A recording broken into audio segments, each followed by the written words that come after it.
Zinedine Zidane qui n'a toujours pas de club, aux dernières nouvelles, Maxime. Et cette semaine, on a appris que Thomas Tuchel n'irait pas au-delà de cet été, du côté du Bayern Munich. Et donc, il y a une brèche qui s'est ouverte vaguement pour Zinedine Zidane, qui a été un tout petit peu alimentée par son grand pote Christophe Dugarry sur les antennes de RMC. Et on se demande quand même, Maxime, si à un moment donné, c'est pas l'heure quand même. Alors j'ai l'impression qu'on dit ça tous les 6 mois, pour Zinedine Zidane de sortir du bois, quoi.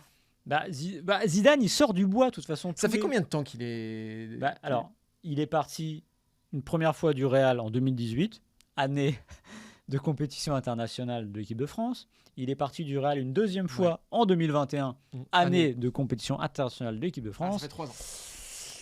Et là, manque de peau, voilà. Et là, on entend reparler de ça, année de compétition internationale de l'équipe de France. Donc, en gros, voilà. Mais Zidane, il a envie de rien sauf de l'équipe de France. Moi, c'est mon analyse depuis le début. Il y a son ancien coéquipier au Real Madrid. Je ne sais pas si vous vous souvenez de Grafsen, un Danois un peu costaud et qui mettait des bons taquets au milieu de terrain.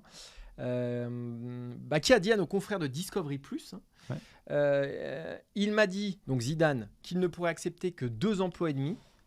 Alors là, quand même, grosse cote. L'OM, le Real Madrid et l'équipe de France. Voilà ce qu'a dit Grafsen. Alors, il faut sans doute prendre ça avec des pincettes. Ouais, là, c'est la taquinerie Zidane qui rigole, qui donne les 3 trucs qu'on sait déjà, en fait. J'aime Marseille. L'OM. Oui, mais c'est une manière de... Il aime l'OM. L'OM, justement, ça a le côté un peu taquin de dire tu crées, comment dire, un pare-feu, c'est-à-dire tu crées un feu ailleurs, c'est pas un pare-feu d'ailleurs, en disant il y a l'OM parce que l'OM, c'est ma ville, le Real parce que c'est le Real et l'équipe de France, on le sait, en fait, il y en a qu'un vrai là-dedans, c'est l'équipe de France.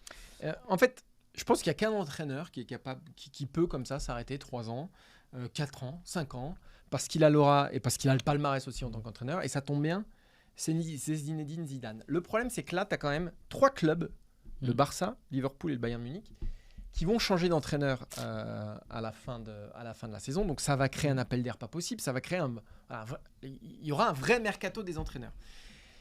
S'il est encore à l'écart de ceux-ci, il prend 2 risques. Déjà, d'être à l'écart et donc d'être un peu plus borduré. Et surtout de voir monter une nouvelle génération qui est incarnée un peu par Xabi Alonso. Donc des nouveaux mecs qui vont prendre un peu les rênes et pour peu que ça se passe bien, pas être démodé, mais voilà, qu'on parle de moins en moins de lui et que finalement son cercle d'influence se restreigne de plus en plus. Moi, je pense de toute façon que celui qui flingue la carrière d'entraîneur de Zidane, c'est Didier Deschamps. Ouais. C'est Deschamps qui flingue la carrière de Zidane. Parce que comme tu le dis, ça je te rejoins à 100%, il n'y a aujourd'hui plus que l'équipe de France qui l'accepterait sans aucune condition, Zinedine Zidane. C'est ça qui le fait rêver. Et le fait que le mandat de Deschamps ne cesse de s'étirer, moi, contrairement à toi, je ne suis pas sûr qu'un Gadin à l'Euro remette en cause quoi que ce soit, parce qu'il faut rappeler quand même que Didier Deschamps est sous contrat jusqu'à la prochaine Coupe du Monde. Donc il est sous contrat. Voilà. Donc je ne suis pas certain. La preuve, c'est que les Bleus se sont ratés en 8e de finale de l'Euro 2021, qui était toujours là. Il a vécu avec le titre de champion du monde. Il peut vivre avec le titre de finaliste de la Coupe du Monde.